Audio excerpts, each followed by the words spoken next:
Hello बच्चों, आज हम स्टार्ट करेंगे बाइनोमियल थ्योरम से। बाइनोमियल थ्योरम का मतलब क्या है कि जैसे a प्लस बी का होल स्क्वायर कितना होता है, a square plus b square plus 2ab। ठीक है, फिर हमने बोला कि अच्छा a प्लस बी का होल क्यूब कितना होता है, तो वो भी हम बता सकते हैं a cube plus b cube plus 3a square b plus 3ab square, ये होता है। अब मैं बोलूँगा a प्लस बी रेशो 4 क्या होगा, a प्लस बी रेशो 5 क्या होगा। तो एक तरीका तो ये है कि हम a प्लस बी का स्क्वायर जो आया उसको फिर एक बार स्क्वायर कर लें तो फोर्थ पावर पता लग जाएगा। फिर उस फोर्थ पावर का जो एक्सपेंशन आया उसको हमने a प्लस बी से मल्टीप्लाई कर लें तो फिफ्थ पावर पता लग जाएगा। बट तुम्हें समझ में आ जाएगा कि ये तो काफ़ी इनएफिशिएंट वे है a plus b raised to power 4 या 5 या 6 निकालने का। तो इसका जो एक्सपेंशन है a प्लस बी की पावर मान लिया 10 निकालना है, तो उसका जो एक्सपेंशन आएगा उसको लिखने का जो सिस्टमैटिक वे है ये, ठीक है, that we will be studying in this to start with. और फिर उससे रिलेटेड और भी क्वेश्चंस आएंगे ऑफ कोर्स। बाइनोमियल में बाइनोमियल टर्म का मतलब क्या है, बाई का मतलब क्या है कि दो, ठीक है। तो बाइनोमियल एक्सपेंशन का या बाइनोमियल थ्योरम का मतलब क्या है कि जो दो टर्म्स को रिलेट करने वाला या दो टर्म्स को इन्वॉल्व करने वाला एक्सपेंशन, ठीक है। मतलब जैसे अभी हम लोग a plus b raise to n, तो a और b दो टर्म हो गए। अब मैं लिख दूँ a plus b plus c raise to power 4, तो वो ट्राइनोमियल हो गया क्योंकि तीन टर्म हो गए, ठीक है। और अगर मैं दूँ a plus b plus c plus d plus e raise to power 10, इसको एक्सपेंड करना है तो इसको हम बोल देंगे मल्टीनोमियल। मल्टीनोमियल मतलब यूजली दो से ज़्यादा। तो बाइनोमियल वर्ड का मतलब क्या है कि दो वेरिएबल को इन्वॉल्व करने वाला चीज़ जो भी है ये, ठीक है, उससे related.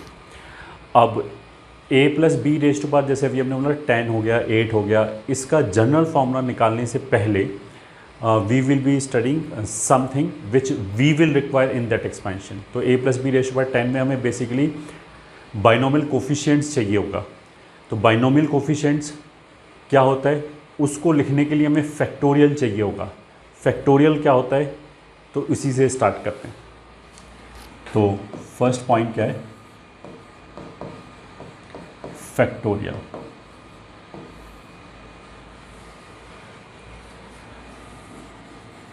Of a natural number n is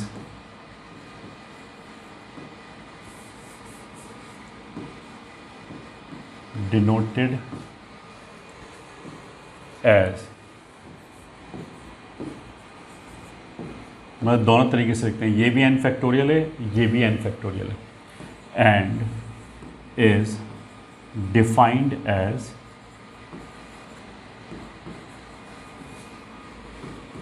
product of first n natural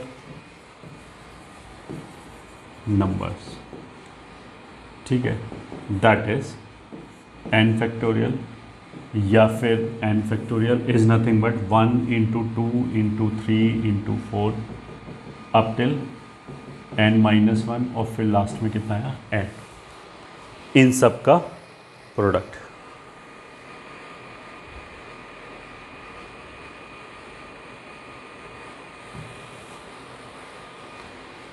ठीक है, ये हो गया।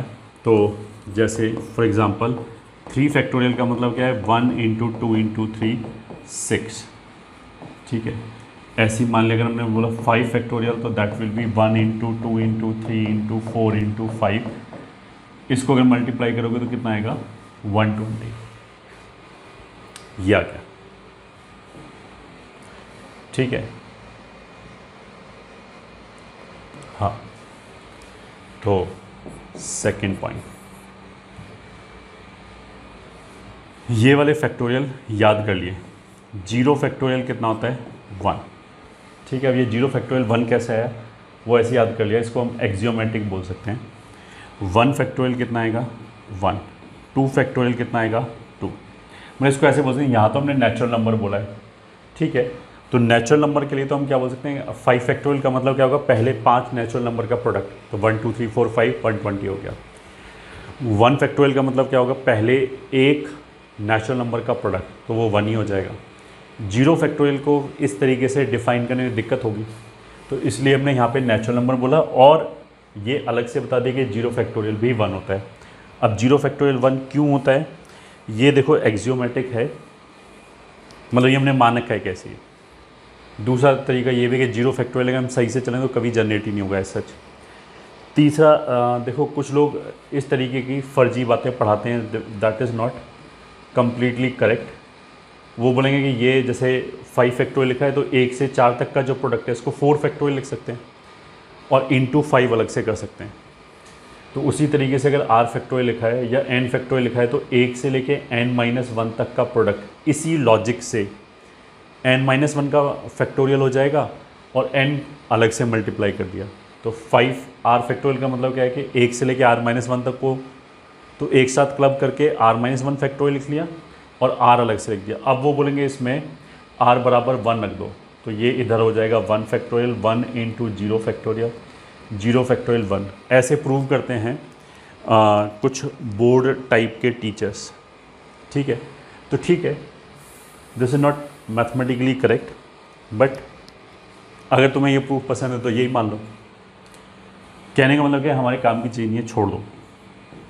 3 फैक्टोरियल कितना हो जाएगा 6, फिर 4 फैक्टोरियल कितना हो जाएगा 24, 5 फैक्टोरियल कितना हो जाएगा 120, 6 फैक्टोरियल कितना हो जाएगा 720। तो कम से कम इतने को तो हम मेमोराइज कर लें फॉर फास्टर कैलकुलेशन।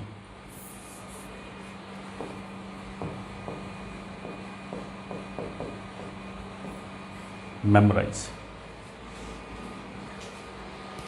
ठीक है। ये हो गया हमारा सेकंड पॉइंट। अब हम आते हैं थर्ड पॉइंट पे। थर्ड पॉइंट में ये जो n फैक्टोरियल लिखा है इसी को 1 2 3 4 up till n-1 into n ऐसे लिख सकते हैं। तो 1 से लेके n-1 तक का जो प्रोडक्ट है उसको n-1 फैक्टोरियल लिख लिया इंटू n बराबर n पहले लिख लिया, एक ही बात है। कहने का मतलब क्या है कि अगर n फैक्टोरियल लिख रहा है तो हम ऐसे बोलते हैं कि n बाहर निकाल लिया और उसके जो जस्ट छोटा है उसका फैक्टोरियल, तो n इंटू n-1। तो अगर डिफाइंड है तो हम इसको ऐसे लिख सकते हैं, n भी बाहर निकाल लिया, फिर ये जो n-1 फैक्टोरियल आया इसी चीज़ को अप्लाई करके उसको भी बाहर निकाल लिया, तो उससे जस्ट छोटा n-2। तो मतलब इसमें हमने क्या किया, 1 से लेके n-2 तक रुक गए, उसका प्रोडक्ट n-2 फैक्टोरियल आ गया और ये दोनों अलग से मल्टीप्लाई कर लिए, ऐसे करके आ गया, ठीक है। तो जैसे फॉर एग्ज़ाम्पल अगर मान लिया हमने बोला 7 फैक्टोरियल, तो दैट इज़ 7 इंटू 6 फैक्टोरियल या 7 इंटू 6 इंटू 5 फैक्टोरियल और 7 इंटू 6 इंटू 5 इंटू 4 फैक्टोरियल, ऐसे लिख सकते हैं, ठीक है। जैसे 35 फैक्टोरियल बराबर 35 इंटू 34 फैक्टोरियल, 35 34 33 फैक्टोरियल, ऐसे लिख सकते हैं फॉर एग्ज़ाम्पल, ठीक है। तो फैक्टोरियल आ गया, पहले 6 फैक्टोरियल पहले मतलब 0 फैक्टोरियल इंक्लूड करके 6 फैक्टोरियल तक की वैल्यू सीधा याद कर लिया, मतलब हमें बार बार मल्टीप्लाई करके ना देखना पड़े। फिर हमने बोला कि n फैक्टोरियल को ऐसे लिख सकते हैं,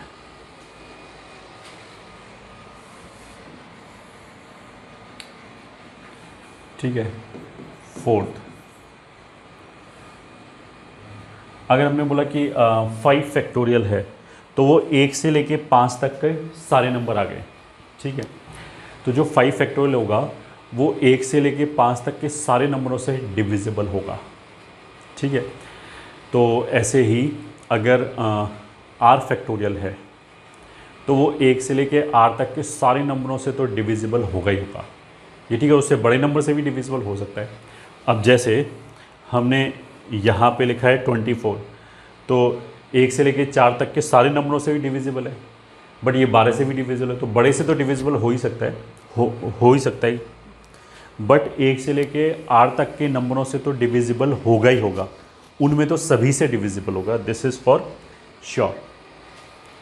तो अब इसी बात को लिख लेते हैं, r factorial will be divisible by all the natural numbers less than or equals to r, ये हो गया। ठीक है, फिर exponent of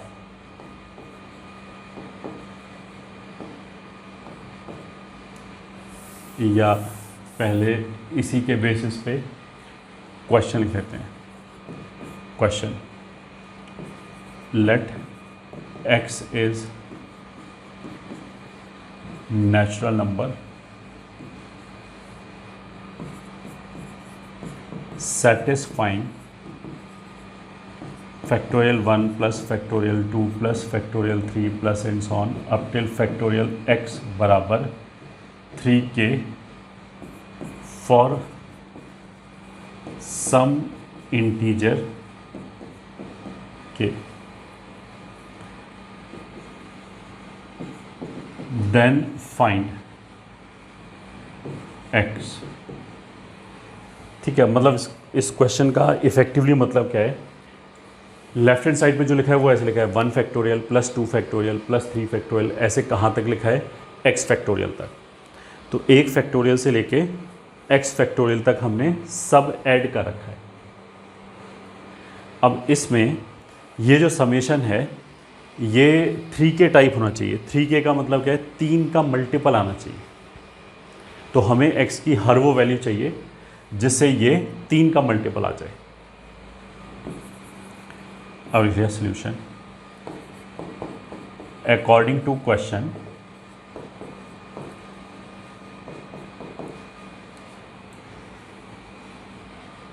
some on left hand side must be a multiple of 3।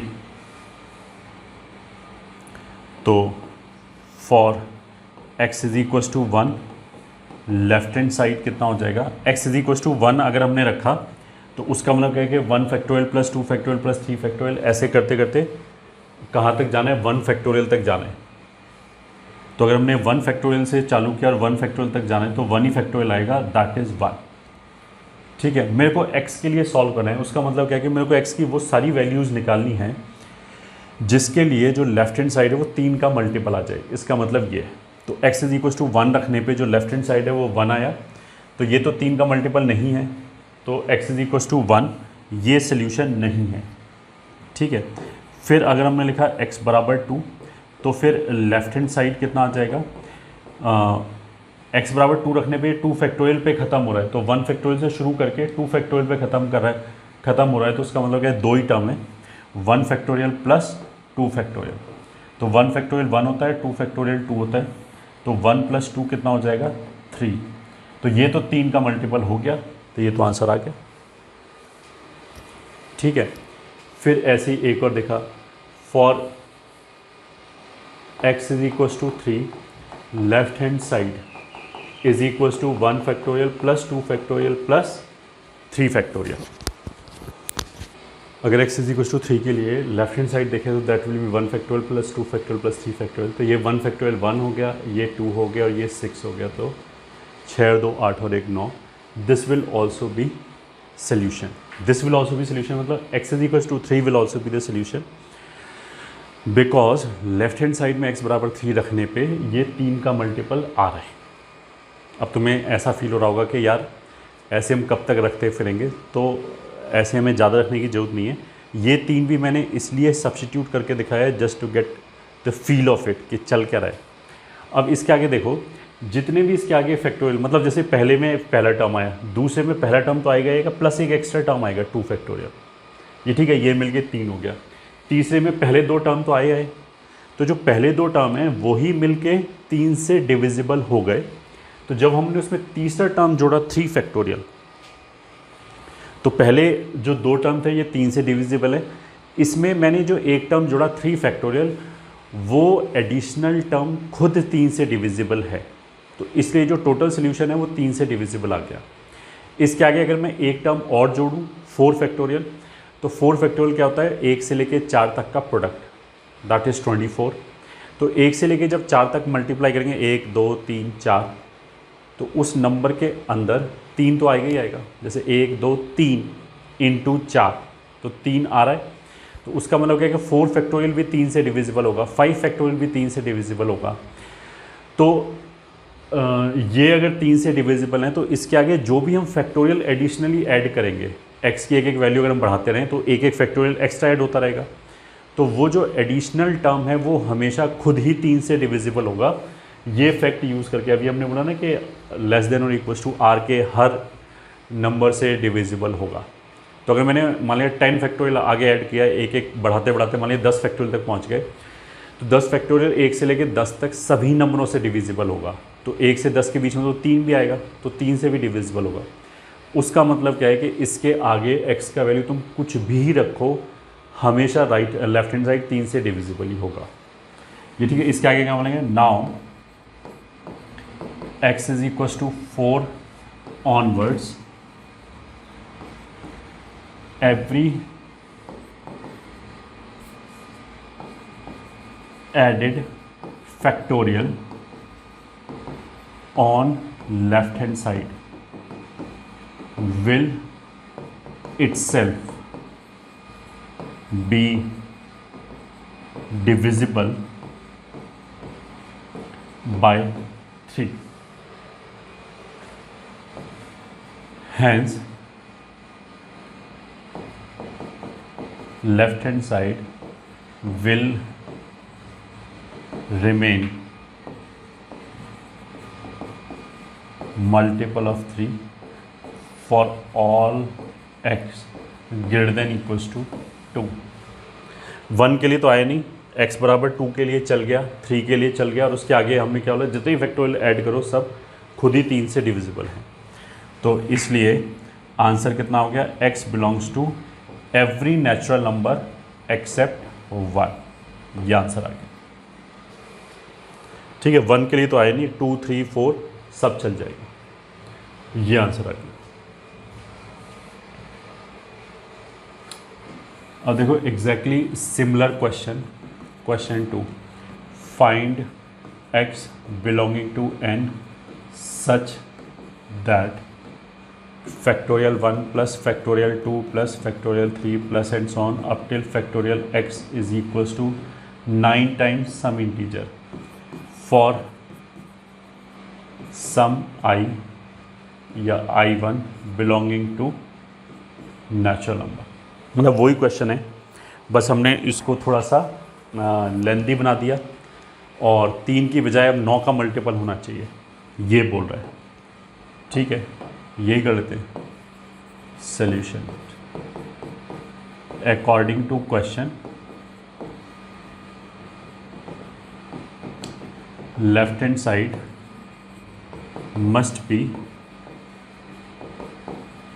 Multiple of 9। तो x इज इक्वल्स टू, मतलब x is equals to, और यहाँ पे हमने लिख दिया लेफ्ट हैंड साइड। अगर हमने x इज इक्वल्स टू 1 लिया तो उसका मतलब क्या, 1 फैक्टोरियल से शुरू करके 1 फैक्टोरियल तक तो 1 आएगा। अगर हमने x2 लिया तो जो लेफ्ट हैंड साइड है वो कितना आ जाएगा, 1 फैक्टोरियल प्लस 2 फैक्टोरियल 3 आ जाएगा। अगर हमने x3 लिया तो 1 factorial plus 2 factorial plus 3 factorial कितना आ जाएगा, ये 9। अगर हमने x4 लिया तो 1 factorial plus 2 factorial plus 3 factorial plus 4 factorial. 4 factorial का मतलब क्या है, 24 और जुड़ गया इसी के अंदर। ये सम तो यही रही, लेकिन 9 ही रहेगा। 9 कैसे आएगा, 6 2 8 और 1 9, और उसमें 4 फैक्टोरियल 24 और ऐड कर दिया तो ये हो गया 33। फिर 5 फैक्टोरियल, तो 1 factorial plus 2 factorial plus 3 factorial plus 4 factorial plus 5 factorial 5, तो 4 फैक्टोरियल तक का सम 33 हो गया। 5 फैक्टोरियल आ जाएगा 120, तो 120 अगर जोड़ेंगे तो इट विल बी 153। ठीक है, 6 फैक्टोरियल, तो 1 2 3 4 5 6, ठीक है। तो 6 फैक्टोरियल देखो क्या होगा, 1 2 3 4 5 6, सॉरी ज़्यादा आगे निकल के 1 2 3 4 5 6 इनका प्रोडक्ट। तो 6 फैक्टोरियल वैसे तो 720 होगा, बट तुम ऐसे देखो कि 6 फैक्टोरियल में एक 3 आएगा और एक 6 आएगा, और भी नंबर आएंगे, बट अभी तो मेरे को 9 से मतलब है। 9 बनाने के लिए हमें 2 3 चाहिए, तो 1 से लेके जब 6 तक मल्टीप्लाई करेंगे तो एक तो 3 की वजह से 3 आ गया, एक 6 की वजह से 3 आ गया, मतलब 2 3 आ गया। उसका मतलब क्या है कि 6 फैक्टोरियल 9 से डिविजिबल होगा, ठीक है। 7 फैक्टोरियल की बात करें तो अगर 6 फैक्टोरियल 9 से डिविजिबल हो गया तो 7 फैक्टोरियल तो इंटू 7 और हो जाएगा, तो वो तो 9 से डिविजिबल रहेगा ही रहेगा। अगर कोई भी नंबर मान लिया 9 से डिविजिबल है, मैं उसमें एक और इंटीजर मल्टीप्लाई कर दूँ, कोई भी इंटीजर, ये ठीक है, फ्रैक्शन नहीं, इंटीजर मल्टीप्लाई कर दें तो वो 9 से डिविजिबल रहेगा ही रहेगा। उसका मतलब क्या है कि इसके आगे मेरे को जाने की ज़रूरत नहीं है। 6 फैक्टोरियल जो खुद है ये 9 से डिविजिबल है, और ये भी 9 से डिविजिबल है। 153 जो है 5 और 3 8 और 1 9। 9 से डिविजिबिलिटी का टेस्ट क्या होता है, सम ऑफ डिजिट 9 से डिविजिबल होना चाहिए। तो ये 9 से डिविजिबल और 6 फैक्टोरियल भी खुद 9 से डिविजिबल। तो देखो ये चलेगा नहीं, नहीं, ये चलेगा हाँ, नहीं, ये चलेगा हाँ, क्योंकि 9 से डिविजिबल होना चाहिए। इसके आगे वाले सभी चलेंगे, क्योंकि इसके बाद जो भी हम फैक्टोरियल जोड़ेंगे, यहाँ तक अगर ये 9 से डिविजिबल हो गया तो इसके आगे जो भी एक्स्ट्रा फैक्टोरियल जोड़ेंगे, जैसे 6 फैक्टोरियल, वो भी 9 से डिविजिबल है। तो अगर 9 से डिविजिबल एक नंबर है, उसमें हमने दूसरा नंबर जोड़ा 9 से डिविजिबल, तो दोनों का सम भी 9 से डिविजिबल आएगा। ऑब्वियस सी बात है, दोनों इंडिविजुअली 9 से डिवाइड हो जाएगा। तो इसमें क्या लिखेंगे, note that for x greater than equals to 6 each added factorial on left hand side will itself be divisible by 9. Hence x belongs to natural number minus 1 नहीं आएगा, x की वैल्यू 1 रिजेक्टेड है। मेरे को तो ये वैल्यू नहीं लेना, x की वैल्यू बतानी है, तो यहाँ से वैल्यू लेंगे। 2 भी रिजेक्टेड है और 4 भी रिजेक्टेड है, तो 1 2 4 ये रिजेक्ट हो जाएगा और बाकी सभी सेलेक्ट हो जाएंगे। ये हो गया, ठीक है। फिर एक और question number 3, find x belonging to n, एकदम सेम सवाल है। Find x belonging to n if factorial 1 plus factorial 2 plus factorial 3 plus and so on factorial x is perfect square of a natural number, ठीक है। Solution x left hand side, तो 1 2 3 4 5 6 7 ऐसे। 1 के लिए कितना वैल्यू आया था, 1 3 9 33 153 एंड सो ऑन। अब देखो 1 परफेक्ट स्क्वायर है, 9 परफेक्ट स्क्वायर है, 3 परफेक्ट स्क्वायर नहीं है, 33 भी नहीं है, 153 भी नहीं है।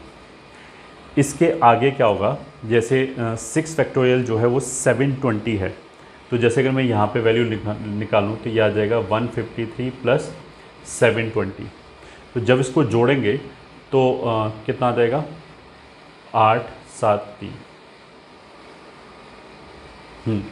तो यूनिट डिजिट कितना आएगा, 3।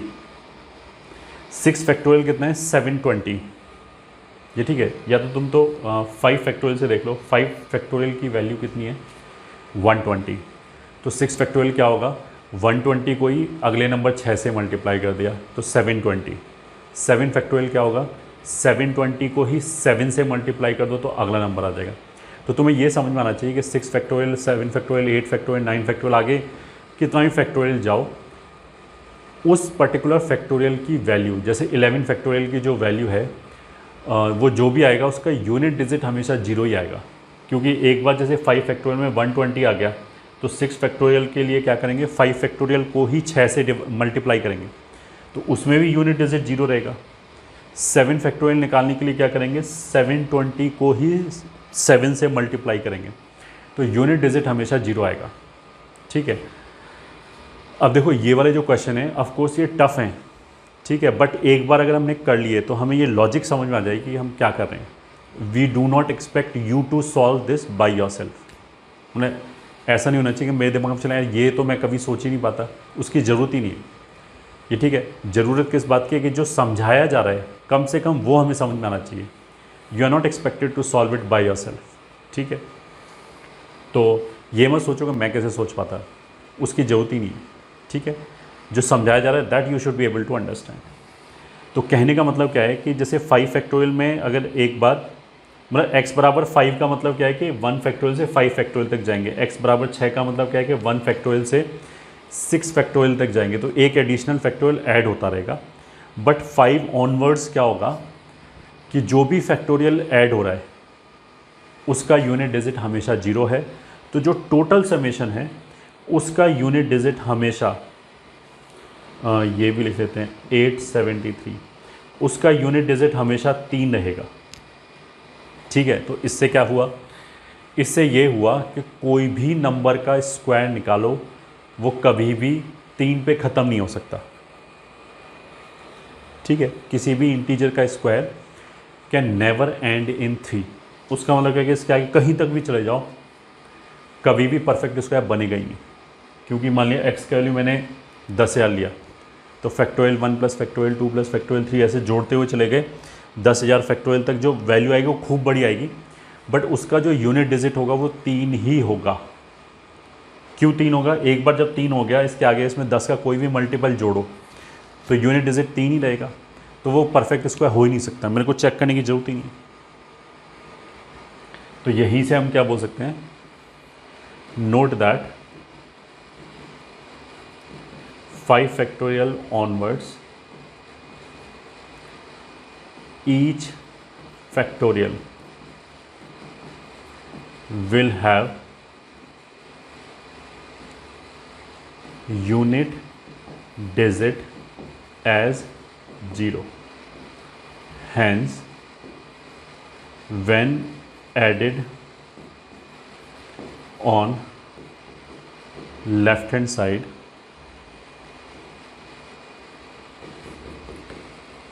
it will not change unit digit. This implies for x greater than equals to 5, unit digit on left hand side will be 3. Hence, cannot be perfect square. तो केवल 1 और 3 पे ही परफेक्ट स्क्वायर आ रहा है, बाकी कहीं आएगा नहीं। ठीक है, हैंस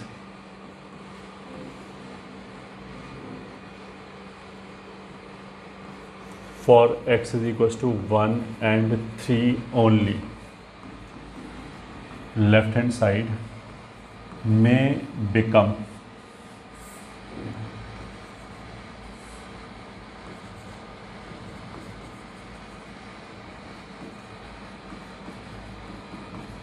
परफेक्ट स्क्वायर। तो इसीलिए बस यही आंसर आ गया।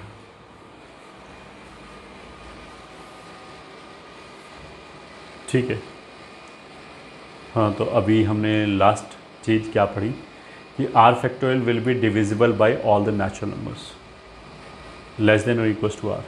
अब आगे जाते हैं।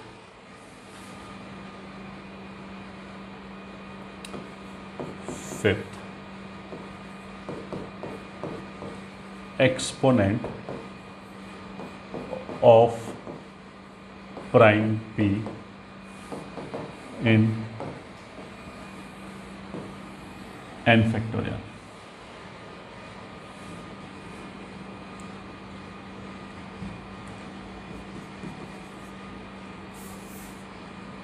if prime p is less than or equals to n, then its exponent in n factorial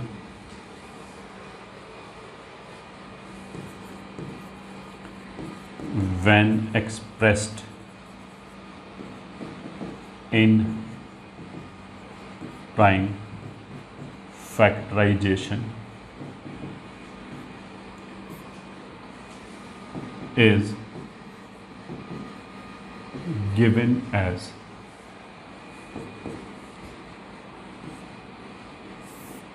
n को हमने डिवाइड किया p से, उसका इंटीग्रल पार्ट, प्लस n को डिवाइड किया p स्क्वायर से, उसका इंटीग्रल पार्ट, प्लस n को डिवाइड किया p क्यूब से, उसका integral part, and so on.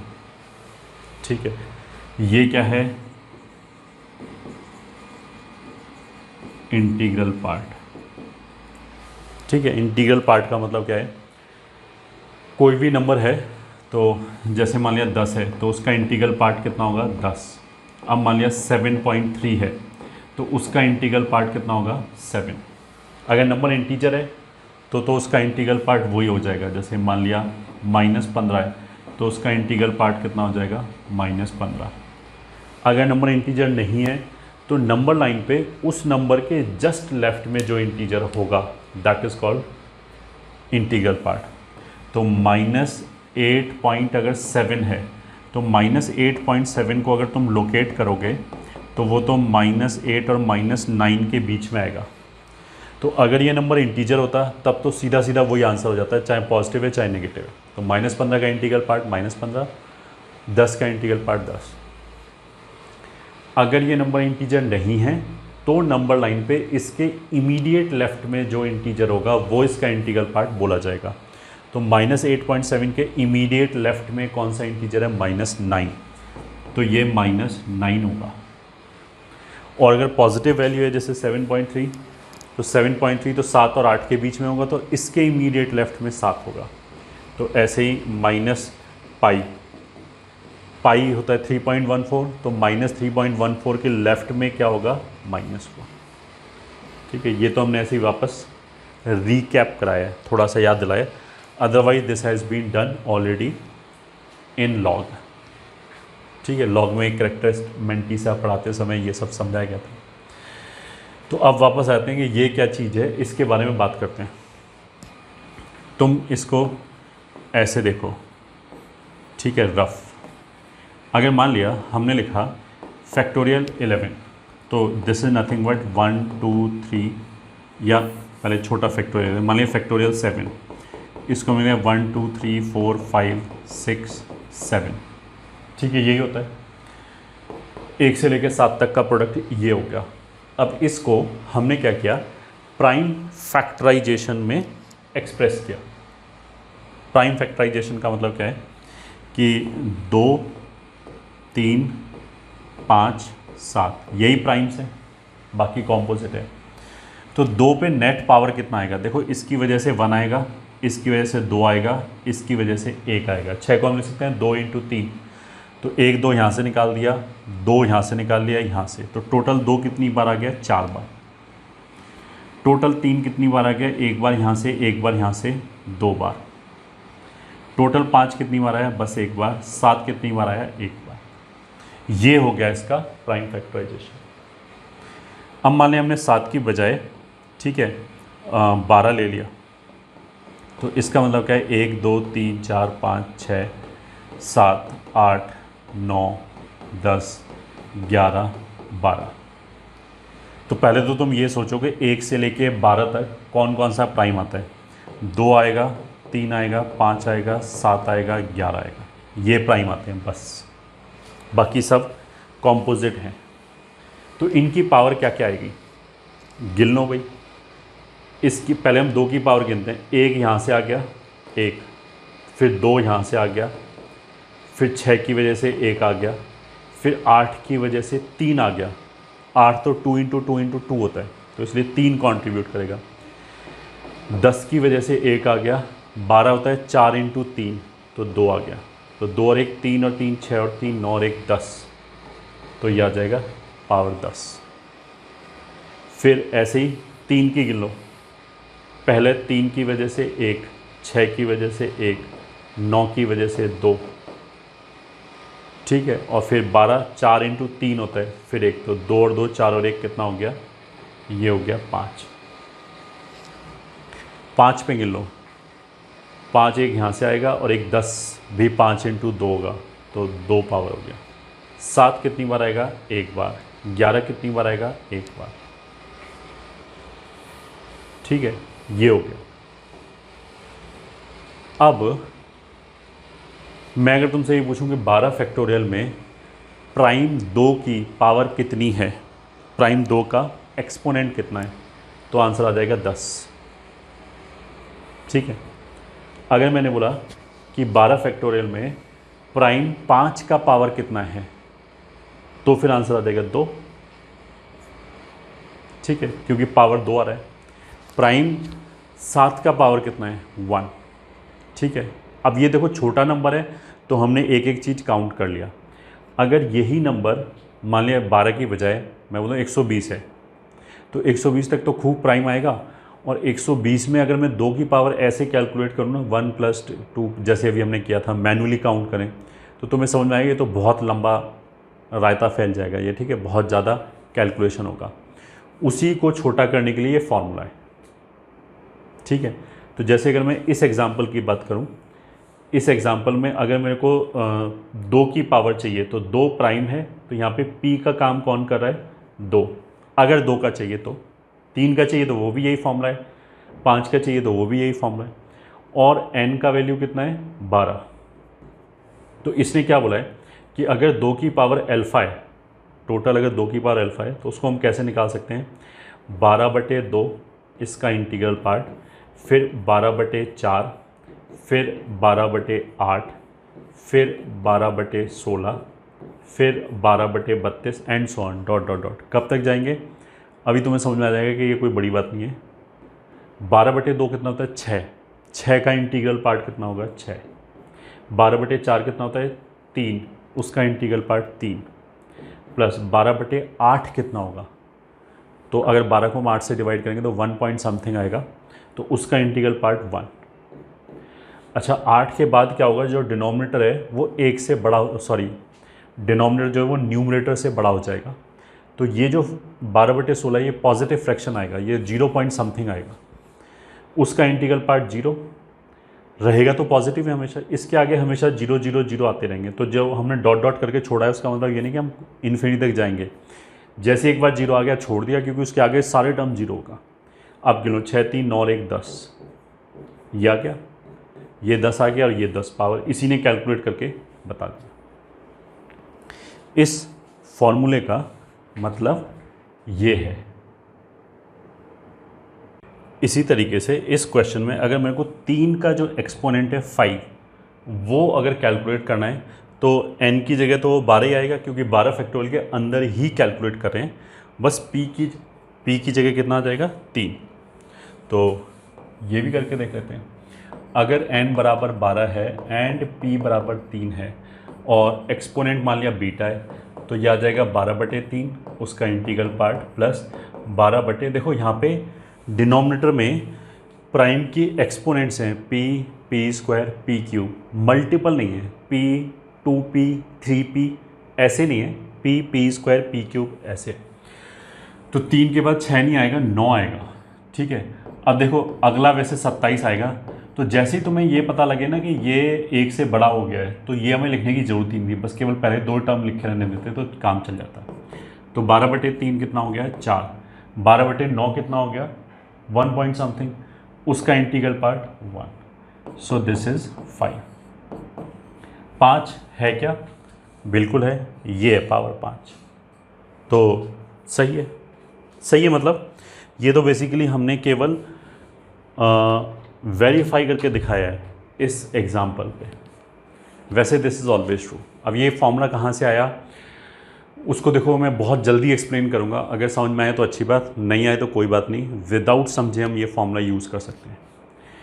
यहाँ पे जैसे 2 जो है वो 1 पावर कंट्रीब्यूट करेगा 2 में, 4 जो है वो बेसिकली 2 पावर कंट्रीब्यूट करेगा, 8 जो है वो बेसिकली 3 पावर कंट्रीब्यूट करेगा।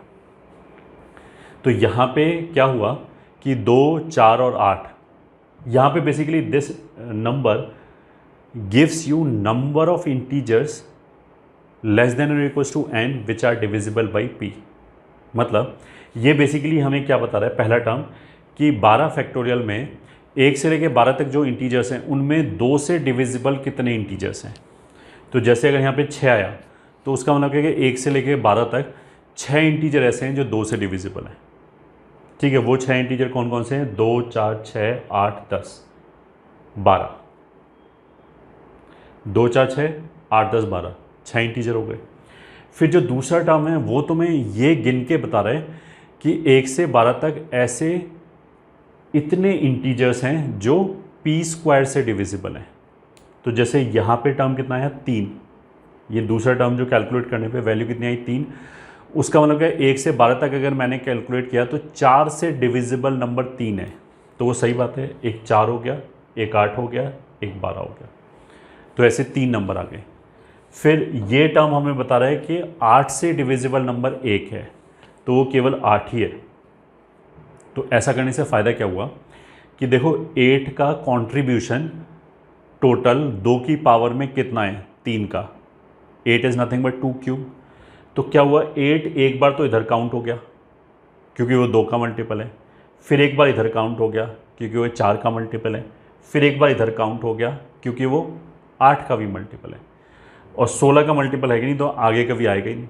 तो इसलिए जो कंट्रीब्यूशन 8 का था वो सही काउंट हो गया, 1 1 1, 3 बार काउंट हो गया। तो जो नंबर 4 का मल्टीपल है, जैसे 4, इसका कंट्रीब्यूशन कितना होगा, 2 की पावर में 2 का, तो वो एक बार यहाँ काउंट होगा, एक बार यहाँ काउंट होगा, तो अपने आप 2 आ गया। This was the explanation. समझ में आए अच्छी बात, नहीं समझ में आए और भी अच्छी बात, ज़रूरत ही नहीं है। ठीक है, फालतू टेंशन क्यों लिया हमने, ये हो गया। तो चलो अब एक क्वेश्चन कर लेते हैं। Find exponent of 3 in 170 factorial. तो आंसर क्या हो जाएगा, p बराबर 3 एंड n बराबर 170। तो रिक्वायर्ड एक्सपोनेंट, अच्छा ये वाला जो फॉर्मूला है वो केवल प्राइम पे काम करेगा, कॉम्पोजिट पे काम नहीं करेगा। ठीक है, क्योंकि प्राइम फैक्टराइजेशन लिखते हैं हम, कॉम्पोजिट फैक्टराइजेशन थोड़ा कुछ होता है, तो प्राइम फैक्टराइजेशन पे ही काम करेगा।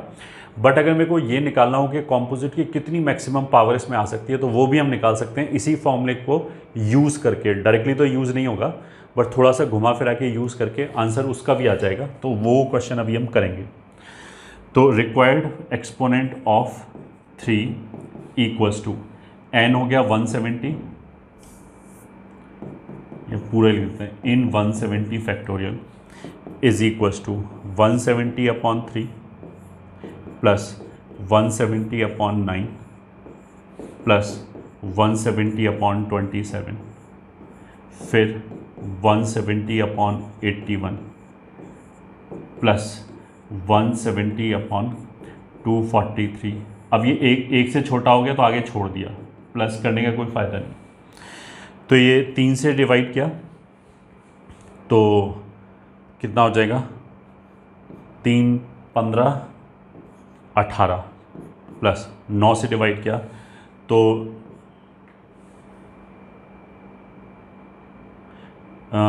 17, 9 दूनी 18, तो 9 एक कम 9, और ये कितना बचा 8, हाँ तो 18 बचा, प्लस 27 से डिवाइड किया तो ये कितना आ जाएगा,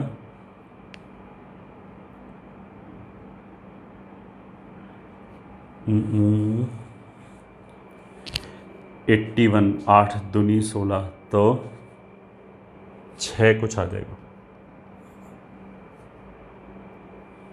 हाँ सही है। प्लस 81 से कितना आ जाएगा 2। हाँ प्लस इसके आगे तो 0 0 0 0, तो दिस विल बी 2 18 20 76, 6 और 6 12, 82 आ जाएगा।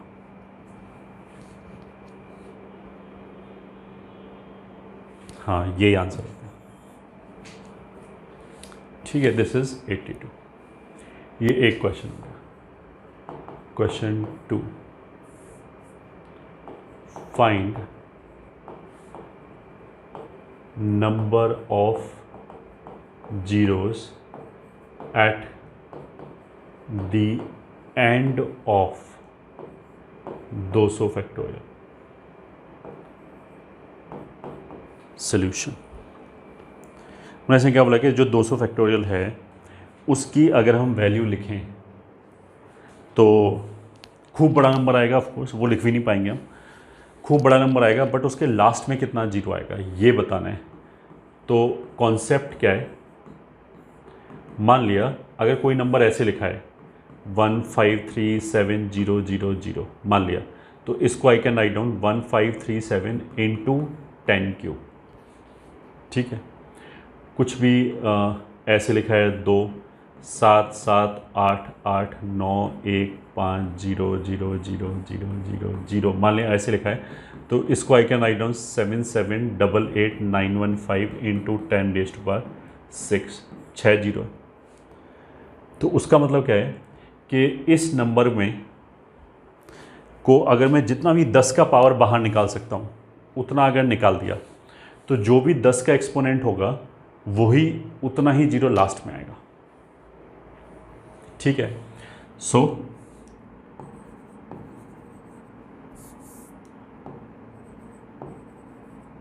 Number of zeros at the end of a given integer, मान लिया k is equals to exponent of 10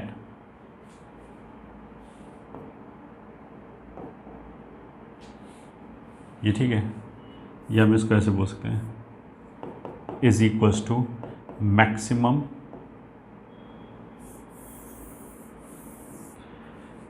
is equals to maximum possible exponent of 10 if k is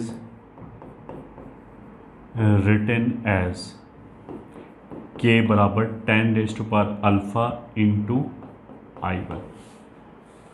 तो जैसे ये I1 हो गया, ये 10⁻⁴ हो गया, तो जितना भी हम मतलब मैक्सिमम वर्ड क्यों यूज़ किया, कोई बच्चा ऐसे कर सकता है इसको 10⁻⁵ लिख दे और यहाँ पे 10 लिख दे, मतलब 5 के आगे एक जीरो लगा दे और यहाँ 10⁻⁵ लिख दे, तो लास्ट में 5 जीरो थोड़ा आया, लास्ट में तो 6 जीरो आया। तो हमने क्या बोला कि 10 का जितना मल्टीपल बाहर निकाल सकते उतना निकाल लिया, उसके बाद जो 10 का पावर आएगा उतना ही जीरो लास्ट में आएगा। ठीक है, तो हम इसको ऐसे बोल सकते हैं, के को हमने प्राइम फैक्टराइजेशन में लिखने की बजाय ऐसे लिखा 10 का जितना पावर निकाल सकते हैं इनटू सम अदर इंटीजर, इस फॉर्मेट में लिखना है। अब देखो एक 10 बनाने के लिए हमें क्या चाहिए, एक 2 चाहिए और एक 5 चाहिए।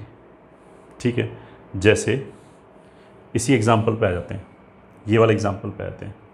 अगर हमने 12 फैक्टोरियल की वैल्यू लिखी, ठीक है, इसको मेरे को 10 की पावर के फॉर्म में लिखना है, तो हम क्या करेंगे, एक 5 उठाया, एक 2 उठाया, उनको मिला के एक 10 बन गया, फिर एक दूसरा 5 उठाया, एक और 2 उठाया, एक और 10 बन गया।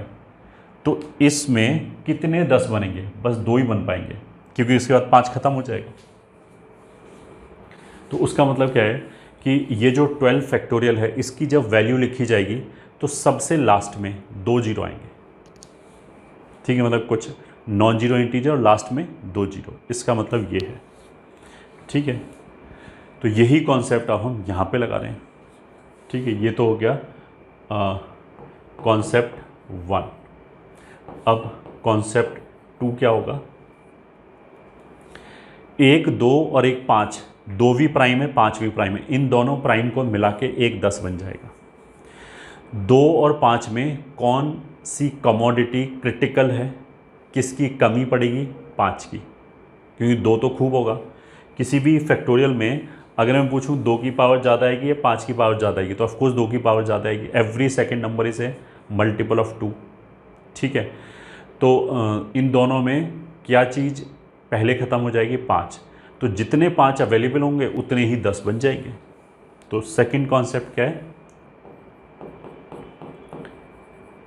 Exponent of 10 in k is equals to exponent of 5 in k। ये हमारा दूसरा कॉन्सेप्ट हो गया। क्वेश्चन में उसने क्या बोला है? 200 फैक्टोरियल। तो अब ये लिख दिया, exponent of 5 in 200 factorial is equals to 200/5 plus 200/5 square plus 200/5 cube, और इसके आगे फ्रैक्शन हो जाएगा तो आगे हमने लिखा ही नहीं। तो ये कितना हो जाएगा? 40, ये हो जाएगा 8 प्लस ये हो जाएगा 1, तो 8 और 1 9, मतलब 49। This implies number of zeros at the end of 200 factorial is equals to 49।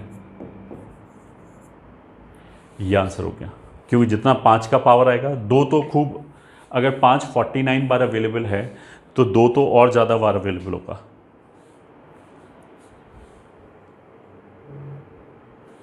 ठीक है, तो 1 2 और 1 5 लेके अगर हम 0 10 बनाते चले हैं तो 49 टाइम्स बन पाएगा, फिर खत्म। फिर नेक्स्ट क्वेश्चन, लेट कुछ भी मान लिया 107 factorial is equals to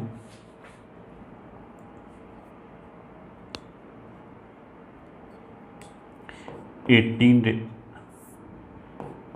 raised to power alpha into I1, where alpha and I1 are natural number and are natural numbers, then find maximum value of alpha. ठीक है, ये हो गया। तो सॉल्यूशन, इसमें बेसिकली हमें 18 का हाईएस्ट पावर निकालना है। ठीक है, तो 18 प्राइम तो नहीं है, तो ये वाला फॉर्मूला डायरेक्टली यूज़ तो नहीं कर सकते because this is not prime. तो हम क्या करेंगे, हम 18 के प्राइम फैक्टर देखेंगे। ये देखेंगे 18 बनाने में हमें लगा क्या क्या। तो एक तो बेसिकली 2 लगा और एक 3 स्क्वायर लगा। ठीक है, तो अगर हमने 107 फैक्टोरियल लिखा तो 2 का कुछ पावर आएगा, 3 का कुछ पावर आएगा, फिर 5 का कुछ पावर आएगा एंड सो ऑन। तो उसमें 2 की पावर ज़्यादा होगी या 3 की पावर ज़्यादा होगी? ऑफ कोर्स 2 की पावर ज़्यादा होगी, 3 कम मात्रा में अवेलेबल होगा। उसके बाद हमें एक 18 बनाने के लिए ज़्यादा 3 चाहिए, तो 3 तो और भी जल्दी ख़त्म हो जाएगा। तो अगर मान लिया 107 फैक्टोरियल में 3 मान लिया 11 बार अवेलेबल है, फॉर एग्जांपल 11 टाइम्स अवेलेबल है, तो 1 3 2 3 2 3 उठाया, 1 2 उठाया, 1 18 बन गया। ठीक है, मान लिया 2 ऐसे पड़े हुए हैं, 2 2 2 खूब सारे, और 3 ऐसे पड़े हुए हैं, 3 3 3 3 ऐसे। तो एक 18 बनाने के लिए व्हाट आई विल से 2 3 उठाया 3 स्क्वायर, और 1 2 उठाया, 1 18 बन गया। फिर एक और 3 उठाया, फिर एक और अगला 2 उठाया, एक और 18 बन गया। तो अगर ये 11 बार अवेलेबल है मान लिया फॉर एग्ज़ाम्पल, तो ऐसे हम 5 ही बार उठा पाएंगे, उसके बाद 3 ख़त्म हो जाएगा, एक ही 3 बचेगा, उससे 18 बनेगा ही। कहने का मतलब क्या है कि आई शुड अंडरस्टैंड कि 18 पे मैक्सिमम कितनी पावर आ सकती है ये भी 3 ही डिसाइड करेगा। तो इसलिए हमने क्या किया, exponent of 3 in 107 factorial is equals to 107/3 plus 107/9 plus 107/27 plus 107/81। बस 81 के आगे 243 जो आएगा वो बड़ा हो गया न्यूमरेटर से, तो वो लिखने की जरूरत ही नहीं। ये हो जाएगा 3 तिया 9 और 3 पंजे 15। ये हो जाएगा 9 एकम 9 और 9 एकम 9 11। ये हो जाएगा 27 इंटू 3 81 होगा, तो 3 पॉइंट समथिंग मतलब 3, 81 मतलब 1 पॉइंट समथिंग, तो ये हो गया। तो 3 और 1 4 और 1 5, तो ये कितना हो गया 50। ये तो इंटीजर आ गया। तो 3 की पावर 107 फैक्टोरियल में कितनी होगी 50, 50 टाइम्स लिखा होगा 3। तो हमने 2 3 उठाया, 1 2 उठाया, 18 बन गया। तो 18 बनने के लिए 2 3 चाहिए, तो कितनी पेयर में उठा सकते हैं 25 में। तो दिस इम्प्लाइज अल्फ़ा की मैक्सिमम वैल्यू कितनी हो जाएगी 25। यही आंसर हो गया। ठीक है, दिस इज द आंसर।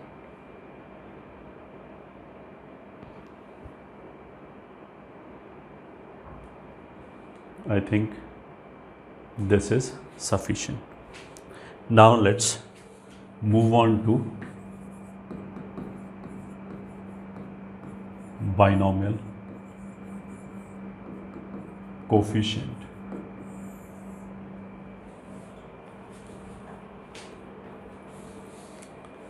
तो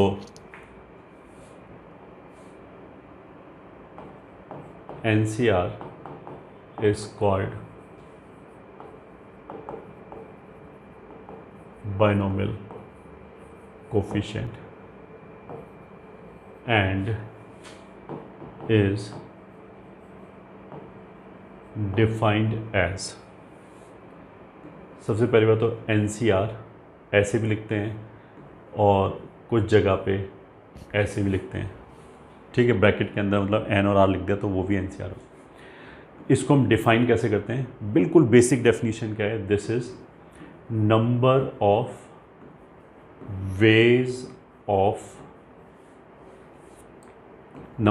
ऑफ सेलेक्टिंग आर ऑब्जेक्ट्स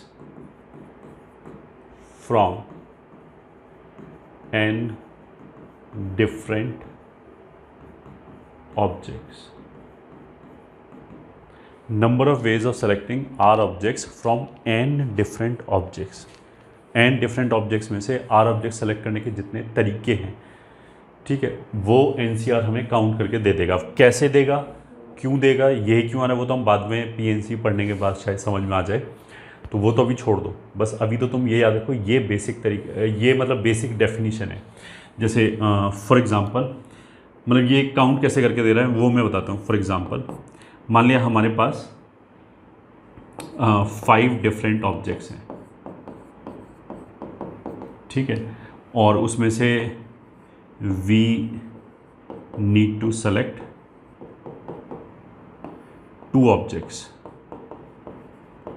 तो उसके नंबर ऑफ वेज क्या हो जाएगा, मतलब कितने तरीके से सेलेक्ट कर सकते हैं। तो जो 5 डिफरेंट ऑब्जेक्ट्स है वो मान लिया O1 O2 O3, या ऐसे लिख देते हैं अल्फ़ा बीटा गामा डेल्टा ईटा, ये 5 डिफरेंट ऑब्जेक्ट्स हैं। तो जो हमारा सिलेक्शन है, ठीक है, वो ऐसे हो सकता है, या तो हम अल्फ़ा बीटा को सेलेक्ट कर लें, या अल्फ़ा के साथ गामा, अल्फ़ा के साथ डेल्टा, अल्फ़ा के साथ ईटा, ठीक है, अल्फ़ा के साथ जितने कॉम्बिनेशन आ सकते हैं सब आगे। फिर या फिर हम बीटा और गामा सेलेक्ट कर लें, बीटा और डेल्टा सेलेक्ट कर दें, बीटा और ईटा सेलेक्ट कर लें, ठीक है, beta gamma beta delta beta eta, या फिर गामा डेल्टा सेलेक्ट कर लें, गामा ईटा सेलेक्ट कर लें, या फिर डेल्टा और ईटा सेलेक्ट। इतने तरीके हैं। मतलब अगर मेरे से पूछा जाए कि मेरे पास 5 चीज़ें हैं और मेरे को 2 चीज़ें सेलेक्ट करनी है तो कितने तरीके से सेलेक्ट कर सकते हैं, हमारा जो सिलेक्शन है वो कितने डिफरेंट टाइप का हो सकता है। तो वो ये हो सकता है 1 2 3 4 5 6 7 8 9 10 तरह का हो सकता है।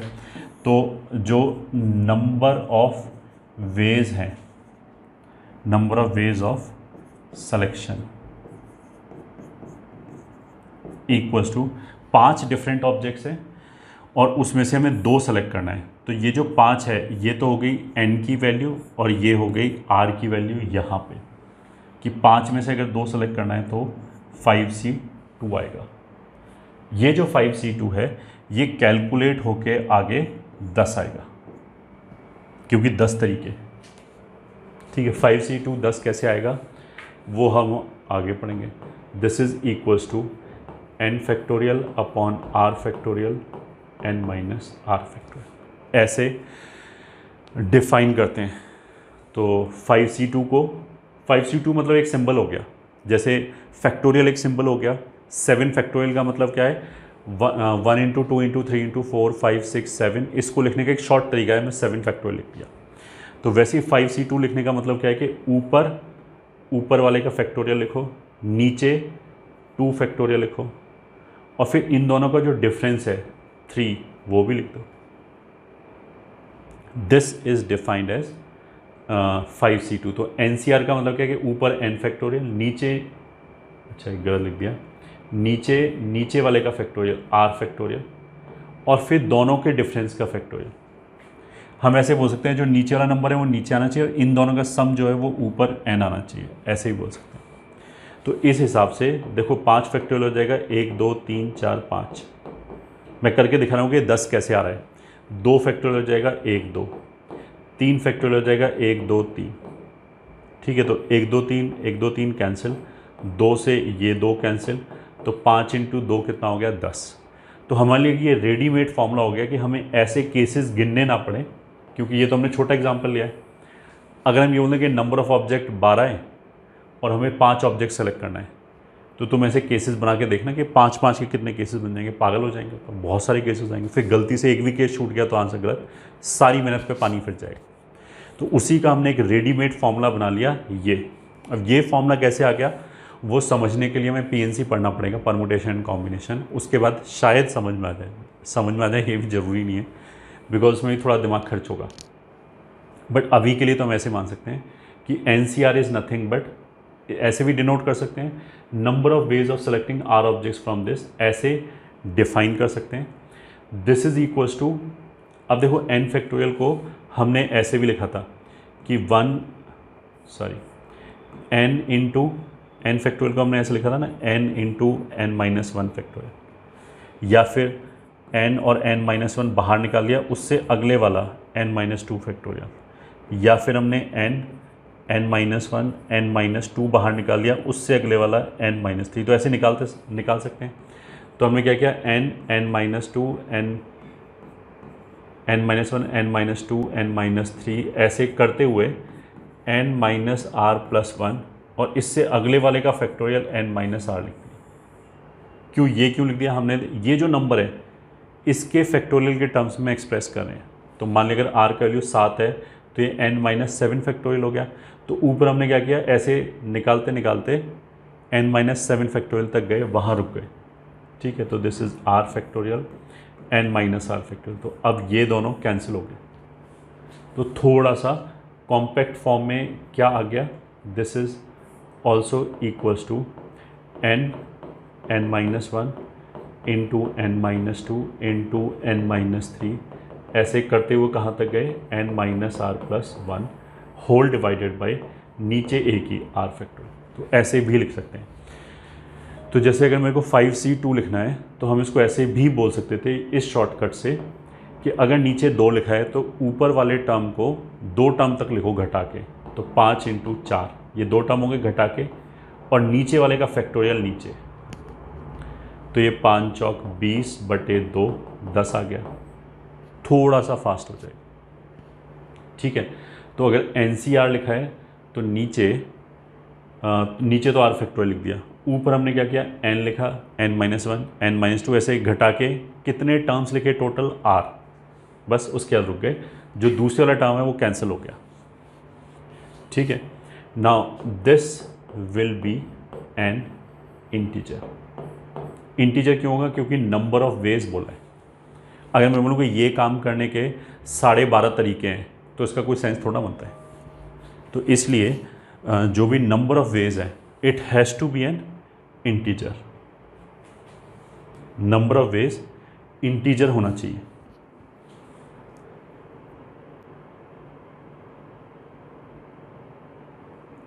बस यहां पे इतना बोला गया,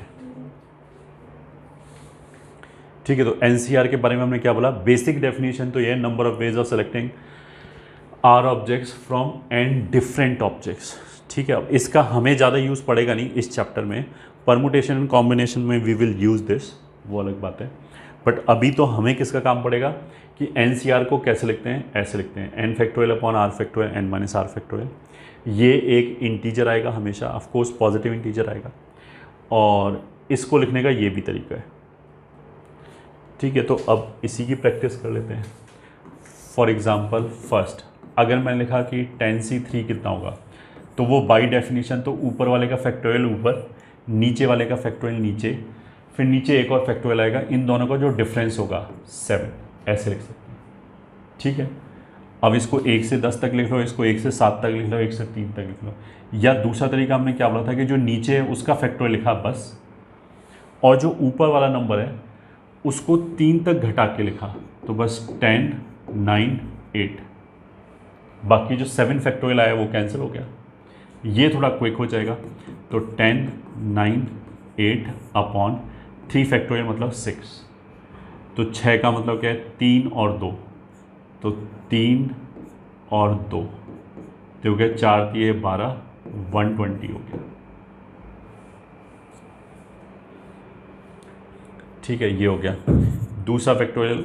दूसरा मतलब ऐसे 11C4 मान लिया, तो 11C4 का मतलब क्या है? वैसे तो आएगा 11 फैक्टोरियल, 4 फैक्टोरियल और 7 4 11 होता है, तो 7 फैक्टोरियल।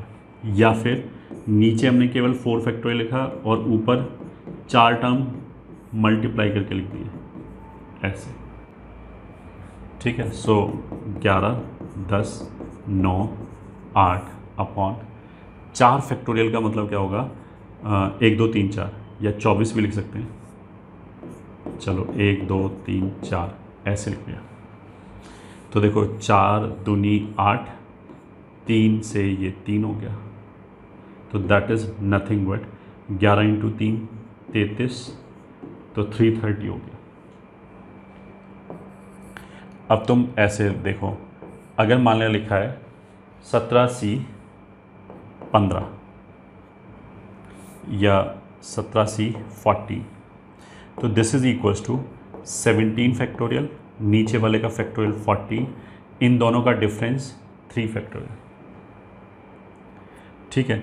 अब देखो एक तरीका हम ऐसे बोलते हैं, 17 को लिख लिया नीचे 14 तक घटा के, ठीक है, तो 14 टर्म्स तक लिखा और फिर नीचे लिख दिया 14 फैक्टोरियल, ऐसे कर सकते हैं। दूसरा हम ऐसे बोल सकते हैं 17 को हमने ऐसे लिखा 17 16 15 इंटू 14 फैक्टोरियल, ये बड़ा नंबर है, 14 फैक्टोरियल 3 फैक्टोरियल, तो ये दोनों कैंसिल हो गया। सो दिस इज 17 16 15 अपॉन ये हो गया 6, तो 6 मतलब 3 2, तो 3 पंजे 15 और ये हो गया 8, तो 8 पंजे 40 इंटू 17, तो ये हो गया 680, ये आंसर हो गया। अब देखो यहीं से मेरे को फील आ जानी चाहिए कि 17C14 लिखने का तरीका क्या है। ऊपर वाले का फैक्टोरियल ऊपर लिखो और नीचे वाले का फैक्टोरियल नीचे लिखा, फिर ऊपर में से नीचे को घटाया, वो फैक्टोरियल साइड में आ गया। तो इस हिसाब से तो ये 17C3 भी होगा। 17C3 में हम क्या बोलेंगे, 17 का फैक्टोरियल ऊपर लिखा, 3 फैक्टोरियल ये लिख दिया, और इन दोनों का डिफरेंस ये आ जाएगा ऑफ कोर्स। अगर ए में से बी को घटा के सी आ रहा है तो फिर ए में से सी को घटा के भी तो बी आ जाएगा। तो इन दोनों का सम अगर ऊपर आ रहा है तो 17C14 को 17C3 लिख सकते हैं। उसका मतलब क्या है कि ये जो NCR लिखा है, ठीक है, तो n फैक्टोरियल इधर हो गया, r factorial n minus r factorial इधर हो गया। This can also be written as NCn minus r. तो उसमें क्या होगा, ऊपर वाले का फैक्टोरियल ऊपर आ जाएगा, n माइनस आर का फैक्टोरियल ये आ जाएगा, फिर n में से अगर n माइनस आर घटाया तो r बचेगा, वो फैक्टोरियल आ गया। तो इसको ऐसे बोलते हैं फैक्टोरियल अपॉन फैक्टोरियल। फैक्टोरियल लिखा है तो नीचे जो भी दो फैक्टोरियल लिखे हैं अगर उनका सम ऊपर वाला है तो ऊपर वाला जो है वो n यहाँ पे आ जाएगा। यहाँ फैक्टोरियल नहीं, केवल n आएगा। c और इन दोनों में से कोई भी लिख दो, एक ही बात है। इन दोनों में से कोई भी लिख दो, एक ही बात है। तो फॉर एग्जांपल अगर ऐसे लिखा है 75 फैक्टोरियल अपॉन 25 फैक्टोरियल, ऐसे लिखा है तो 50 और 25 इन दोनों का सम यही होता है 75। तो 75 ऊपर लिख दिया, c नीचे कुछ भी लिख दो, चाहे 50 लिख दो और चाहे 25 लिख दो, दोनों बराबर ही है। दोनों अगर डेफिनेशन से देखोगे तो इक्वल ही आएगा। ये हो गया।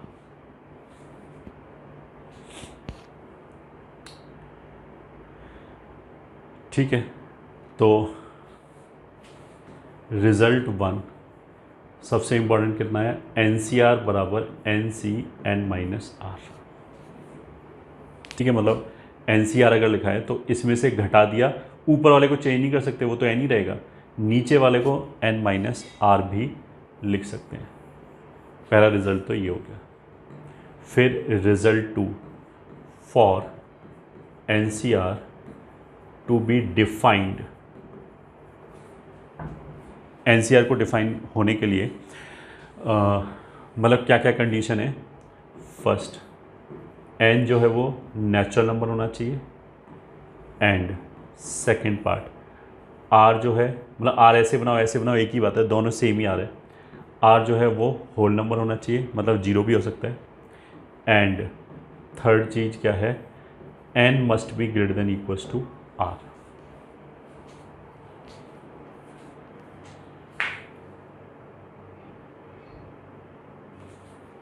n must be greater than और इक्वल्स टू r। ये तीनों कंडीशन होल्ड करना चाहिए, तभी हम क्या बोलेंगे कि NCR डिफाइंड है। ठीक है, अब देखो अगर मैंने बोला कि n, तुम बेसिक डेफिनेशन पे आ जाओ, number of ways of selecting r objects from n different objects. तो अगर मैंने n ऑब्जेक्ट्स में से उठाया है तो n तो एक नंबर है, तो वो तो इंटीजर ही हो सकता है ना। मतलब हम ऐसे बोलते हैं इन 20 में से, ये 20 ऑब्जेक्ट रखा है डिफरेंट, इसमें से मेरे को 4 सेलेक्ट करना है, तो 20 भी इंटीजर होना चाहिए और जो सेलेक्ट करना है वो भी इंटीजर होना चाहिए। हम ऐसे थोड़ा बोलते हैं कि ये 11.5 ऑब्जेक्ट रखा है, इसमें से 3 ऑब्जेक्ट निकालना है, तो 11.5 ऑब्जेक्ट कुछ होता ही नहीं। ठीक है, इसलिए n इंटीजर होना चाहिए और फिर जितना ऑब्जेक्ट हमने उठाया वो भी इंटीजर होना चाहिए। मैंने 20 ऑब्जेक्ट पढ़ाए तो हम इसमें से ये थोड़ा मुझे 5.5 ऑब्जेक्ट सेलेक्ट कर लिया या 5.3 ऑब्जेक्ट सेलेक्ट कर लिया, वो तो पूरा एक इंटीजर ही नंबर आएगा, इसलिए r भी इंटीजर होना चाहिए। ठीक है, ये तो हो गया कि n और r क्यों इंटीजर होना चाहिए। फिर दूसरा, अगर मान लिया हमने बोला कि 10 ऑब्जेक्ट रखा है, तो अगर 10 ऑब्जेक्ट रखा है तो मैं ऐसे थोड़ा बोलूँगा कि 10 में से 11 ऑब्जेक्ट सेलेक्ट करके बताओ। अगर 10 रखा है तो मैक्सिमम 10 ही सेलेक्ट कर सकते हैं, उससे ज़्यादा तो सेलेक्ट कर ही नहीं सकते। इसलिए दैट विल जस्टिफाई कि n greater than equals to r क्यों होना चाहिए। ठीक है, और 0 भी ऑब्जेक्ट सेलेक्ट कर सकते हैं। अगर मान लिया 20 ऑब्जेक्ट बचाए, हमने बोला कि 20 ऑब्जेक्ट में से 0 सेलेक्ट करने का, 0 नंबर ऑफ ऑब्जेक्ट सेलेक्ट करने का कितना तरीका है, तो एक तरीका है। ठीक है, एक तरीका मतलब हमने कुछ भी नहीं किया, चले गए आगे हाथ हिलाते हुए, विदाउट सेलेक्टिंग एनीथिंग। इसका मतलब ये हो गया NCR NCn माइनस आर के बराबर होता है। इसका देखो, अगर तुम्हें इंट्यूटिव एक्सप्लेनेशन चाहिए ना, तो उसको हम ऐसे बोल सकते हैं, जैसे 5C2 है, 5C2 और 5C3 बराबर होगा। क्यों बराबर होगा, हम इसको ऐसे बोलेंगे, 3 सेलेक्ट करके फेंक दिया या 2 सेलेक्ट करके रख लिया, एक ही बात है। ठीक है, मतलब हम ऐसे बोलेंगे कि 5 में से अगर मेरे को 2 ऑब्जेक्ट सेलेक्ट करना है, this is equivalent of saying कि 3 ऑब्जेक्ट रिजेक्ट करना है। 3 ऑब्जेक्ट को उठा के हमने दूर रख दिया, उनको नहीं लिया, तो 5 में से 3 ऑब्जेक्ट को उठाने का जितने तरीके आएगा उतना ही तरीका 5 में से 2 ऑब्जेक्ट को उठाने का आएगा। इसको हम ऐसे ही बोल सकते हैं कि there is 1-to-1 relation between selection and rejection. मतलब अगर मैंने अल्फ़ा बीटा सेलेक्ट किया तो एक तो मैं ये बोल सकता हूँ कि मैंने अल्फ़ा बीटा सेलेक्ट कर लिया।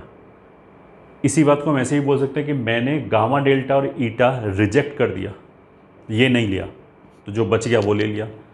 तो अगर ये सिलेक्शन है तो ये रिजेक्शन है। अल्फ़ा और गामा अगर सिलेक्शन है तो बीटा, डेल्टा और ईटा रिजेक्शन है। तो अगर मैं रिजेक्शन काउंट करूँ तो हर सिलेक्शन के करस्पॉन्डिंग एक एक रिजेक्शन आ जाएगा। तो ये अगर 10 है तो रिजेक्शन भी 10 आ जाएगा।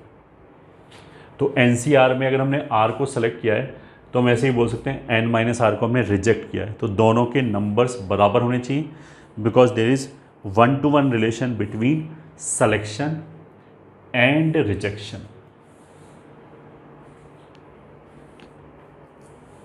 ठीक है, खैर ये जो सिलेक्शन रिजेक्शन वाली चीज़ है ये सब तो मैंने एक्सप्लेनेशन देने के लिए दिया है। हमारे अभी काम की चीज़ क्या है इस चैप्टर में, दैट इज़ बाइनोमियल कोफिशिएंट। उसको NCR बोलते हैं, ऐसे भी डिनोट करते हैं, पहली बात।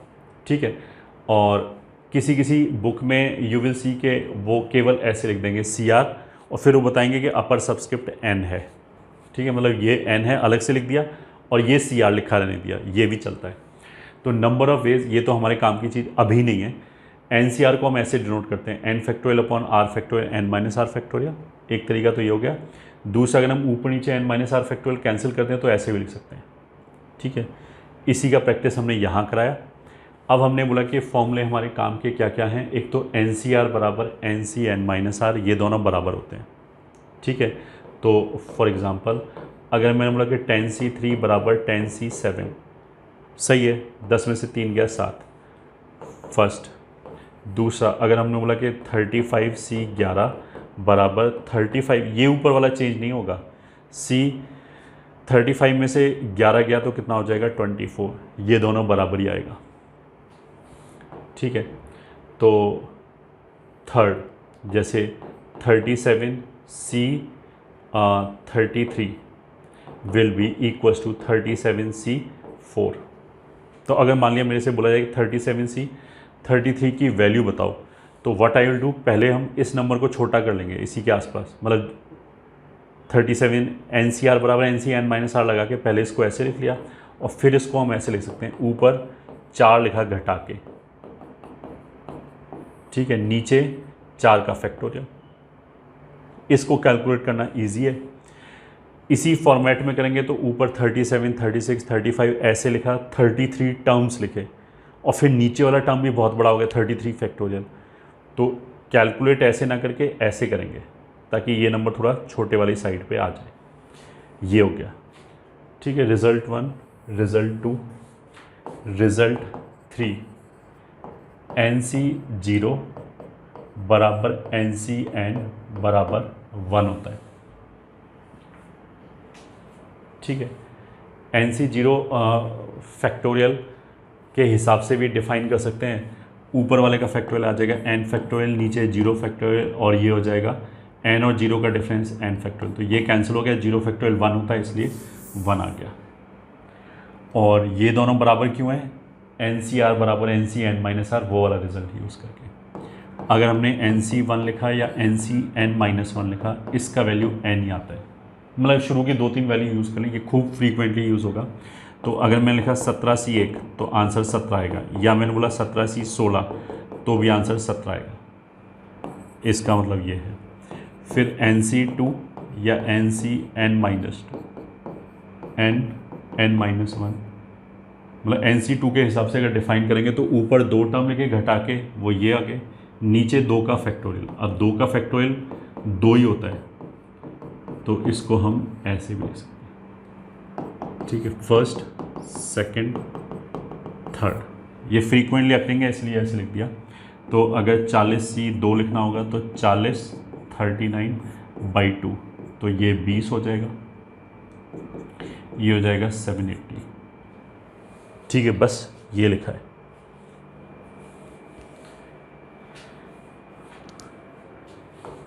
Result 4 if n C x बराबर एन सी वाई देन क्या क्या हो सकता है। अगर मेरे को ये पता लगे कि एन सी एक्स और एन सी वाई बराबर है तो एक तो यही हो सकता है कि एक्स और वाई बराबर ही हो जाए। मान लें ये लिखा है 40C2 और ये भी लिखा है 40C2 तो वो तो बराबर होगा ही होगा। या फिर ऐसा भी हो सकता है कि या तो ये दोनों लोअर सबस्क्रिप्ट बराबर होगा या इन दोनों का सम ऊपर वाले के बराबर होगा, x प्लस वाई बराबर n। तो जैसे 40C2 लिखा है या 40C38 लिखा है तो ये दोनों बराबर तो हैं, बट 2 और 38 बराबर थोड़ा है। तो या तो लोअर सबस्क्रिप्ट बराबर होगा सीधा सीधा या फिर उन दोनों का सम अपर सबस्क्रिप्ट के बराबर होगा। तो जैसे x प्लस वाई बराबर n, ऐसे आ गया। ये हो गया हमारा रिजल्ट 4।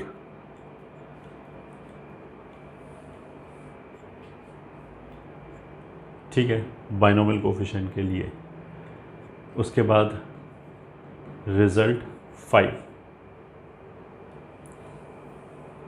यहाँ देखो जो हमने डिफाइन किया, चलो यही लिख लेते हैं वापस। एन सी आर को हम ऐसे लिख सकते हैं n n minus one n minus two up till n minus r plus one whole divided by r factorial, ऐसे लिख सकते हैं। और फिर हमने ऐसे बोला था कि जो एन सी आर है वो बेसिकली हमें नंबर ऑफ़ वेज काउंट करके देता है। तो अगर नंबर ऑफ़ वेज काउंट करके देखता है तो ये इंटीजर होना चाहिए। ठीक है, ये इंटीजर होना चाहिए। तो this we have already done. अब देखो दिस डिवाइडेड बाय दिस, मतलब न्यूमरेटर में एक इंटीजर का प्रोडक्ट लिखा हुआ है तो वो एक इंटीजर ही आएगा। और जैसे मतलब ये 40 इंटू 39 ये इंटीजर का प्रोडक्ट है, ये एक इंटीजर है। डिनोमिनेटर में जो आर फैक्टोरियल है वो भी एक इंटीजर है। तो ऊपर वाले इंटीजर को नीचे वाले इंटीजर से डिवाइड करने के बाद भी इंटीजर आ रहा है, उसका मतलब क्या है कि numerator should be divisible by denominator, तभी तो इंटीजर आएगा। ठीक है, this implies numerator should B divisible by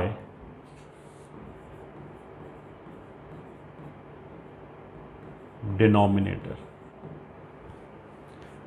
ठीक है, अब देखो ये सब चीज़ें जो हैं बाइनोमियल का जो रियल चीज़ है वो तो अभी चालू होगा, मतलब एक्सपेंशन कैसे लिखेंगे उसमें देखो इन सब चीज़ों की जरूरत नहीं है। ये तो हम अलग से, मतलब इसका मतलब ये नहीं कि ये IIT-JEE के लिए रिक्वायर्ड नहीं है, ऑफ कोर्स रिक्वायर्ड है। बट जैसे हम बोलते हैं बाइनोमियल चैप्टर, बाइनोमियल चैप्टर तो अभी चालू होगा जिसमें एक्सपेंशन जो हम लिखते हैं ना, जहाँ से हमने बात चालू की थी कि a plus b raise to power n लिखा है।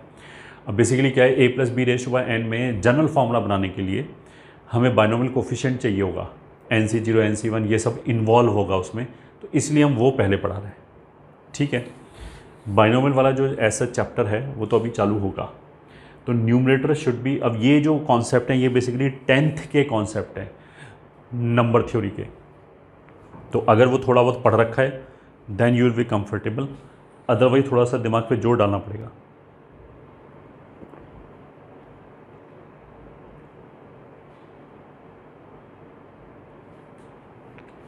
ठीक है, numerator should be divisible by denominator. अब न्यूमरेटर क्या है, n n minus one n minus two, ये तो कॉन्जिक्यूटिव इंटीजर्स लिखे हुए हैं। और न्यूमरेटर में टोटल कितने टर्म्स लिखे हैं, r। तो इसका मतलब ये कोई भी r कॉन्जिक्यूटिव नेचुरल नंबर ले लो। ठीक है, जैसे मान लीजिए n की वैल्यू 50 है, r की वैल्यू 10 है, तो 50 49 48 47 ऐसे लिखा होगा 10 टर्म तक। तो वो जो प्रोडक्ट है वो 10 फैक्टोरियल से डिविजिबल हो गई होगा ये। ठीक है, दिस इम्प्लाइज क्या इंपॉर्टेंट रिजल्ट आया, this implies product of any r consecutive natural numbers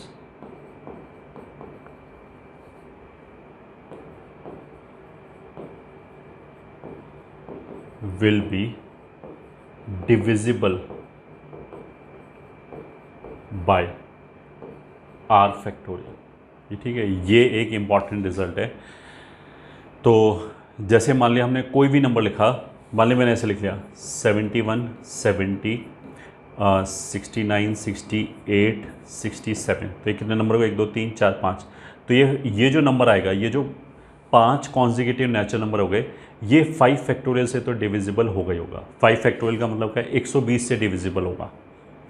अब देखो, जब कुछ बच्चे जो शुरू में ऐसे पढ़ते हैं ना, उनको लगता है कि 120 से डिविजिबल होगा, उसके अलावा किसी से नहीं होगा। ऐसे थोड़ा होता है। जैसे 12 है, 12 अगर मैं बोलूँ 4 से डिविजिबल होगा, तो ये स्टेटमेंट सही है। बट 12 तो 3 से भी डिविजिबल होगा, तो और भी नंबरों से डिविजिबल हो सकता है। तो जब मैंने बोला कि ये जो प्रोडक्ट लिखा हुआ है 5 नंबरों का, this will be divisible by 5 factorial. 5 factorial is nothing but 120। तो ये 120 से डिविजिबल है, ये बात बिल्कुल सही है। बट ये तो 120 के अलावा भी बहुत और नंबरों से डिविजिबल हो सकता है। ठीक है, जैसे ये 14 से भी डिविजिबल है, 70 डिवाइड हो जाएगा 14 से। ठीक है, ये 23 से डिवाइड हो जाएगा, ये 17 से डिवाइड हो जाएगा। तो 120 में तो इनमें से कोई भी नंबर नहीं आया। 120 में ना तो 17 आया, ये ठीक है, ना 23 आया, बट फिर भी ये उससे भी डिविजिबल है। तो ये तो जब हम बोलते हैं कि आर फैक्टोरियल से डिविजिबल है, तो मैं ये नहीं बोला कि दुनिया में केवल आर फैक्टोरियल से डिविजिबल है। आर फैक्टोरियल से डिविजिबल है, ये हमारा असर्शन है। उसके अलावा और किसी से डिविजिबल हो या ना हो, हमारी बला से, ये ठीक है, और किसी से भी डिविजिबल हो सकता है, बट आर फैक्टोरियल से तो हो गई होगा, ये बात श्योर है। तो फॉर एग्ज़ाम्पल, अगर मैंने मान लिया ऐसे लिखा 81, 82, 83, 84, 85, 86, 87, तो 1 2 3 4 5 6 7 will be divisible bye 7 factorial. ये ठीक है, 7 फैक्टोरियल से तो डेफिनेटली डिविजिबल है, बाकी और नंबरों से भी डिविजिबल हो सकता है। मतलब वी आर नॉट सेइंग कि एक्सक्लूसिवली 7 फैक्टोरियल से ही डिविजिबल है और किसी से डिविजिबल नहीं होगा, ऐसा नहीं बोला हमने तो क्या बोला है, 7 फैक्टोरियल से तो पक्का डिविजिबल है, और बाकी से डिविजिबल हो या ना हो हमें फ़र्क नहीं पड़ता। तो और कोई ले लिया कि मान लिया 509, 510, 511, ऐसे करते हुए मान लिया 525 विल बी डिविजिबल बाय। देखो, अगर 501 से शुरू करके 525 तक जाते तो टोटल 25 नंबर होते, और इसमें 501 से 508 तक मतलब 8 नंबर नहीं आए, तो 25 - 8 कितना होता है, 17। तो ये टोटल कितने नंबर लिखे हुए हैं, 17 will be divisible bye 17 factorial. ये तो सही बात है, इससे तो डिविजिबल हो गई होगा। इसके अलावा भी और नंबरों से डिविजिबल हो सकता है, that I should be able to understand.